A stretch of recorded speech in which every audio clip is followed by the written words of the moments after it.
बेटे और बहू को सीख देने वाली कहानी। एक वृद्ध व्यक्ति अपने बहू बेटे के यहाँ शहर रहने गया। उम्र के इस पड़ाव पर वह अत्यंत कमज़ोर हो चुका था। उसके हाथ कांपते थे और दिखाई भी कम देता था। वो एक छोटे से घर में रहते थे। पूरा परिवार और उसका 4 वर्षीय पोता एक साथ डिनर टेबल पर खाना खाते थे। लेकिन वृद्ध होने के कारण उस व्यक्ति को खाने में बड़ी दिक्कत होती थी। कभी मटर के दाने उसकी चम्मच से निकलकर फर्श पे बिखर जाते तो कभी हाथ से दूध छलककर मेज़पोश पर गिर जाता। बहू बेटे को 1-2 दिन ये सब सहन करते रहे, पर अब उन्हें अपने पिता की इस काम से चिढ़ होने लगी।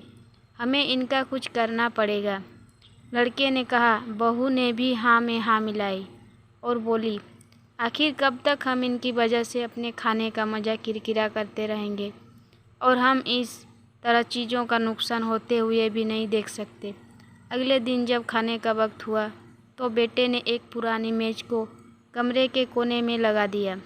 अब बूढ़े पिता को वहाँ अकेले बैठकर अपना भोजन करना था। यहाँ तक कि उनके खाने के बर्तनों की जगह एक छोटी लकड़ी का कटोरा दे दिया गया था, ताकि अब और बर्तन ना टूट फूट सके। बाकी लोग पहले की तरह ही आराम से बैठकर खाते और जब कभी कभार उस बुजुर्ग की तरफ देखते तो उनकी आंखों में आंसू दिखाई देते। यह देखकर भी बहू बेटे का मन नहीं पिघलता। वो उनकी छोटी सी छोटी गलती पर ढेरों बातें सुना देते। वहाँ बैठा बालक यह सब बड़े ध्यान से देखता और अपने में मस्त रहता। एक रात खाने से पहले उस छोटे बालक को उसके माता पिता ने ज़मीन पर बैठकर कुछ करते हुए देखा। तुम क्या बना रहे हो? पिता ने पूछा। बच्चे ने मासूमियत के साथ उत्तर दिया, अरे मैं तो आप लोगों के लिए एक लकड़ी का कटोरा बना रहा हूँ, ताकि जब मैं बड़ा हो जाऊँ तो आप लोग इसमें खा सकें। और वह पुनः अपने काम में लग गया। पर इस बात का उसके माता पिता पर बहुत गहरा असर हुआ। उनके मुंह से एक भी शब्द नहीं निकला और आंखों से आंसू बहने लगे। वो दोनों बिना बोले ही समझ चुके थे कि अब उन्हें क्या करना है।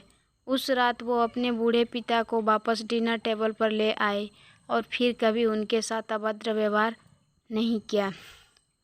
तो दोस्तों, इस कहानी से हमें यह सीख मिलती है कि हमें अपने माता पिता के साथ अभद्र व्यवहार नहीं करना चाहिए और उनका हमें आदर सम्मान करना चाहिए और उनका सेवा करनी चाहिए।